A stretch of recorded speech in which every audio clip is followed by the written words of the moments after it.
Well, actually, Kap, ano po it happened po 6 years ago sa isang event. Oh. Walang nakakaalam yan. Sa isang litrato, Kap. Opo, doon po nagsimula kasi hindi po namin alam na meron kaming picture po pala 6 years ago. Yes. Di ba po kami magkakilala Di ba nun, po? Kap?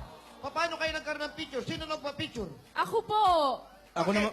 Kasi po, ano siya cutie po siya nun. Cutie? Yun po ang tawag sa kanya. Cutie? Yun ang tawag sa inyo, Yes, di ba? cutie. Saan nangyari yan? Saan?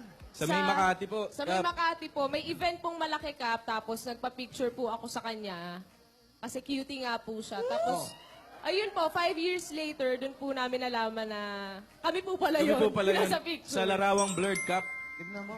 Blurred na blurred po. Diba? Tignan mo ang pangyayari, di ba? Opo, Yes, Kap. Kap. Grabe. Ganda, Tapos ganda. ngayon po, Kap, after nun, after 5 years po, nung kinunan yung picture, kita po kami dito sa Itbulaga. Ganda. Nangawat, kinikilig ka. Hindi ka makapag... Kuya Pao. Yan talaga ang destiny. No. Ayun, destined po siyang mangyari. Destined po siya nangyari. Kap, imagine nyo naman po, parang nung kinunan yung picture na yun, Oh.